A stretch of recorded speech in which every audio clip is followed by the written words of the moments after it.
students, welcome back to my YouTube channel. So today we are going to start English subject. First of all, we are going to start with the grammar parts of speech. So let's begin with the noun, a word that names a person, place, thing or idea. Example, Ali is a student. So first of all, noun क्या होता है? Noun का मतलब है नाम, इससे किसी भी चीज़ का नाम, फिर वो चाहे जगह हो, कोई इंसान हो, कोई चीज़ हो या कोई शहर हो या किसी भी जानवर, किसी भी चीज़ का नाम, उसे हम नाउन कहते हैं.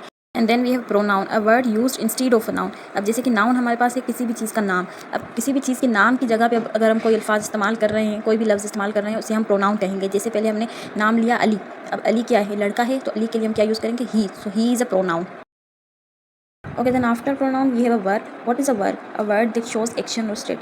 वर्ब हमें बताता है कोई भी काम. हम जैसे कोई भी काम कर रहे हैं, I write a letter, I drink water, I walk, I run. तो कोई भी काम, खा रहे हैं, पी रहे हैं, बैठ रहे हैं, उठ रहे हैं, आ रहे हैं या जा रहे हैं, किसी भी काम को हम कहेंगे verb. Then adjective. What is adjective? A word that describe a noun और प्रोनाउन. जो नाउन और प्रोनाउन को डिस्क्राइब करे. जैसे कि कोई लड़की है, ये बहुत खूबसूरत है, शी इज़ ब्यूटीफुल, और शी इज़ ब्रेव. मतलब किसी की खासियत बताए या किसी की कोई खामी बताए, उसे हम एडजेक्टिव कहेंगे.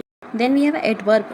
What is adverb? A word that describe a verb, adjective or an other adverb. मतलब वो अल्फाज जो किसी वर्ब को या किसी एडजेक्टिव को डिस्क्राइब करे, उसे बयान करे. जैसे कि he runs quickly.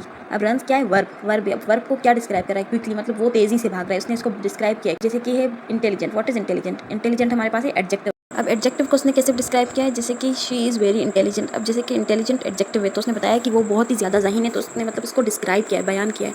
And then we have a preposition. What is preposition? Shows the relationship between words. अब ये प्रीपोजिशन जो है वो वर्ड्स के बीच में रिलेशनशिप बताता है हमें. जैसे कि the book is on the table. अब बुक और टेबल के बीच में रिलेशन बताया गया है कि जैसे कि बुक टेबल के ऊपर है, ऑन मतलब ऊपर, टेबल पे. जैसे कि वी लिव इन कराची. अब इन क्या है? में, मतलब हम कराची में रहते हैं. And now we have conjunction. What is conjunction? It joins words और सेंटेंस. मतलब कंजंक्शन किसी भी वर्ड को और किसी भी सेंटेंस को आपस में ज्वाइन करता है. जैसे कि Ali and Ahmad are friends. अब अली और अहमद को बीच में किसने ज्वाइन किया? अली एंड अहमद, मतलब अली और अहमद आपस में दोस्त हैं. और जैसे कि I stayed home because it was raining. मतलब मैं घर पे रुका. अब क्यों रुका? बीच में बिकॉज ने उसको ज्वाइन किया क्योंकि वहाँ पे बारिश हो रही थी. इट वॉज रेनिंग, इसलिए मैं घर पे रुका. बिकॉज ने यहाँ पे कनेक्ट किया है दो सेंटेंस को.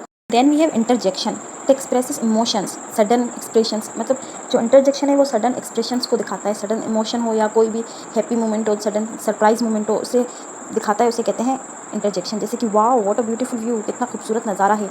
जैसे कि अब इमोशनल या sad moment, oh he failed the exam, मतलब वो एग्जाम में फेल्ड हो गया. ऐसे सडन एक्सप्रेशंस को, जैसे हम हमें कोई सरप्राइज देता है, हम कहते हैं wow this is so nice. ऐसे एक्सप्रेशंस को जो दिखाता है, उसे हम इंटरजेक्शन कहेंगे. Thank you for watching. I hope you understand. Keep support and do subscribe for more educational videos.